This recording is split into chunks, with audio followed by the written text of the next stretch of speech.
Je suis Marie-France Despatie, de la 11e génération des projets dits Despatie en cette terre québécoise.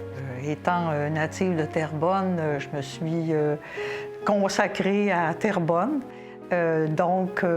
Étant professeur de piano, j'ai enseigné en privé chez moi, en même temps que je travaillais pour le journal La Revue. Mon rêve s'est accompli. J'ai été journaliste, poste que j'ai occupé pendant 15 ans. Après quoi, j'ai pris les rênes comme propriétaire dirigeant. Un autre bon 15 ans. Mon père, Aimé Despatie, a fondé le Courrier de Terrebonne en même temps qu'il était employé à la Flushwood Door, une entreprise de Terrebonne de porte. Et il est devenu très malade parce que, c'était quand même très ardu. Courir des annonceurs, faire les reportages, aller porter tout le matériel à l'imprimerie. Après avoir, toffé, comme on dit, pendant peut-être 2-3 ans, il a vendu son journal à la Chambre de commerce et en 1959, il a fondé la Revue de Terrebonne. Mon cher grand-papa Edmond, au gros cigare qu'il sentait depuis le coin de la rue quand on arrivait de l'école. Alors, mon grand-papa Edmond a été épicier une grande partie de sa vie. Mon grand-papa Edmond a aussi été président de la commission scolaire. C'était tout petit à l'époque. C'était que les petites écoles de rang, Côte-Terrebonne, peut-être une école à Terrebonne, le couvent, enfin. Alors ça, c'est mon cher grand-papa. Du côté maternel, on a aussi une certaine longévité à Terrebonne. Alors, il y a les Corbeil, il y a les Lachapelle, ma grand-maman Olivine, son père, Joseph était de Terrebonne.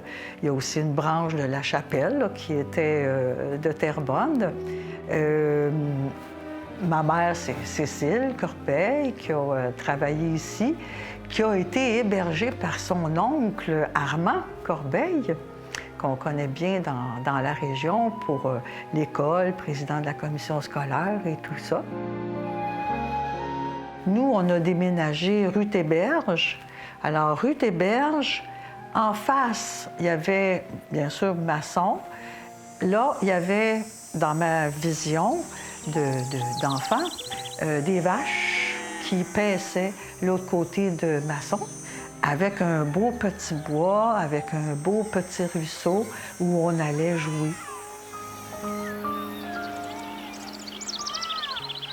Il y avait quelques industries, la Canada Flushwood Door. Mon père y travaillait, ainsi que nombre de papas.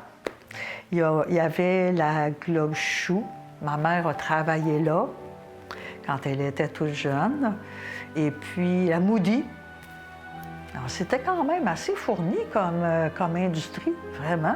Mon père, c'est un historien autodidacte. Il s'est beaucoup dédié à ramasser des milliers et des milliers de documents. Et il a continué aussi à favoriser l'histoire dans le journal, chose que je voulais comme perpétuer puis continuer, mais d'une façon différente. Pour moi, l'histoire devait être plus animée. Alors, avec mon grand ami et complice Robert Chapelot, avec qui j'ai eu tellement de bonheur à faire 1000 recherches historiques sur les périodes 1800-1900, dont la période 1920, avec François-Xavier Valade, qui était un enseignant extraordinaire pour le petit Terrebonne de l'époque, et aussi le notaire Amédée Jasmin, le père de Judith. On a commis des pièces de théâtre à caractère historique, mais aussi on a beaucoup voulu favoriser la personne ordinaire. C'est l'arrière-grand-père Antoine Edmond Despatie, avec sa femme, Hélène Renaud de Mascouche. Mais Antoine Edmond, c'est lui qui a décidé de ne plus s'appeler Forgette parce qu'il était en chicane avec les Forgettes de la côte de Terrebonne. Il dit, moi, je m'appelle Despatie à partir de maintenant.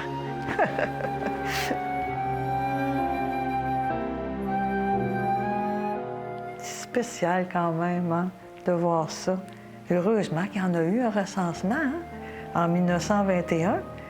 Ça nous permet d'avoir de la mémoire.